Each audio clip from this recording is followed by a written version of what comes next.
So the demand is very, very high because the margins might not be as wonderful. Yes. Yeah, because like in broilers now, sometimes you go wrong.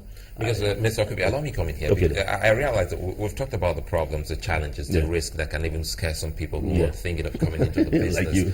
But at the end of the day, you look at it, it's so beautiful. No, people like you encourage people. You went to some of the best schools outside and within here, and you've risen to that height before moving into farming. You said something about the minister, hoping that he still has time. Looks like it is time consuming, because when we placed a call to you yesterday, you said you were in your farm in Jos. Yes. How much of time does this kind of business take for those who really want to make it big time? For a start, you really need to be there, because when you use human being, not robots, my mother would say the greatest courage in life is the courage of trust. and trust is not cheap, especially in our kind of environment. So when you start, you need to be there. The mistakes I made that I lost so much was because I was just at the verge of leaving banking then, and then I felt, okay, I trust this guy, and they were just the voice of Jacob and the hand officer, so it affected me. But when I sat down myself, no could do it together, and we did it, and I was in Jos for like 3 months, focused on it.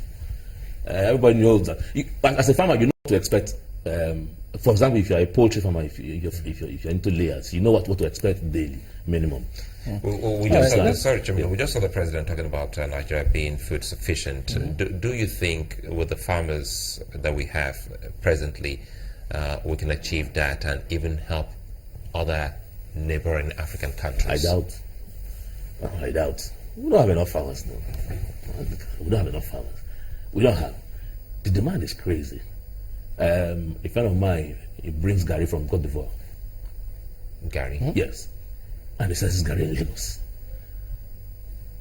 And I went with him once, and I nearly cried.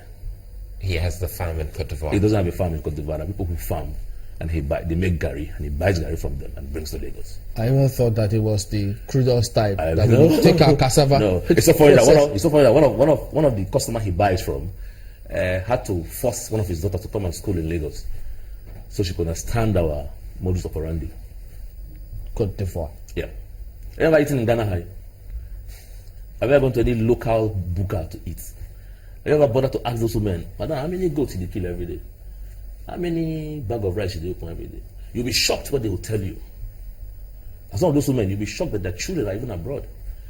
And the children will invite them to come and cook for one big Ninja party in London.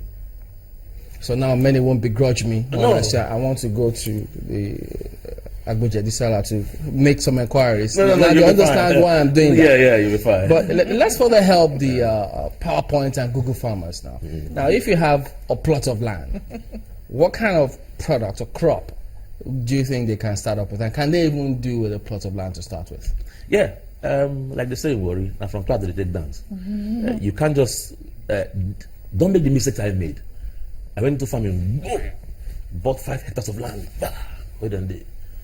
25,000 beds, bought 4 cages. No. Take your time. Start small. Make mistakes, learn, ask questions, go for trainings. This training is very key. You're going to go for training, you hear people experience. I went for a training somewhere I won't mention, and the white guy was like, he lost 85,000 beds. I had to stand up because I had to ask, did you sleep? 85,000 beds? That's everything. And the guy just smiled and said what kept him going was government. Which government? His government. Okay, just government. Okay. Now his government came to his rescue. Now in Nigeria, lose 85,000 beds. Let me see the government that will come and talk to you. So basically, you'll be on your own if you do Just that. on your own. You think since the president is also a farmer, Yeah. he will understand some of those pains you're trying to explain? Well, he's a retired soldier like my dad, and most retired soldiers go to the farm. But I hope that he will understand. Katsina, you have Katsina ram tastes good.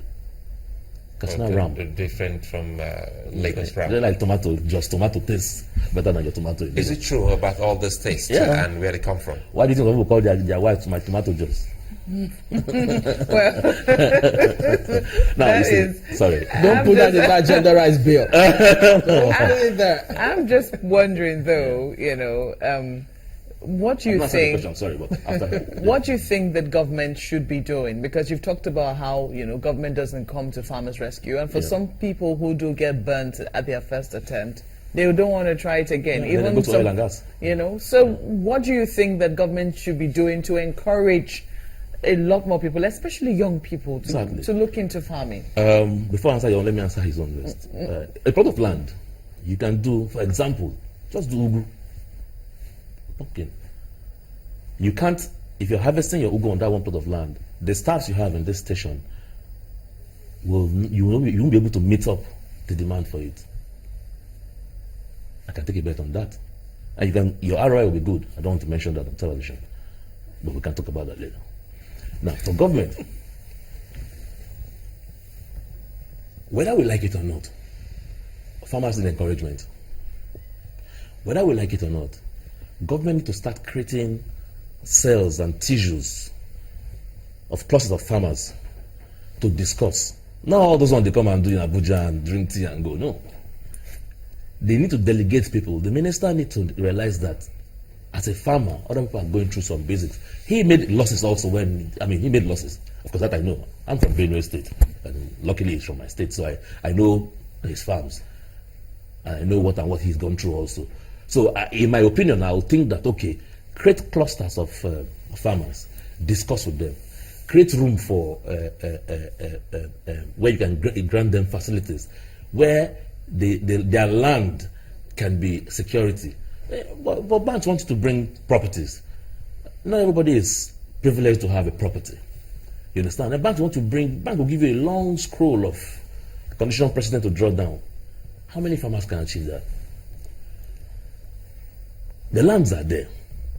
The youths, they get carried away by all the white-collar jobs. Now, if these youths are trained, I'll give you another simple example. Plantain.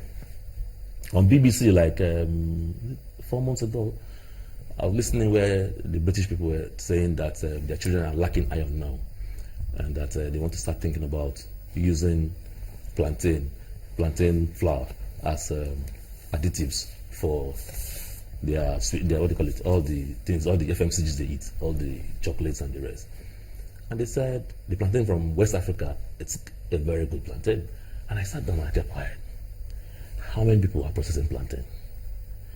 If you have 100 acres of land that you can lease, Ogun State is doing well. I must give it to that governor. If you want to lease land in Ogun State for agriculture, it's not that difficult compared to some states I know. Edo is doing well now. They've woken up. They lease land.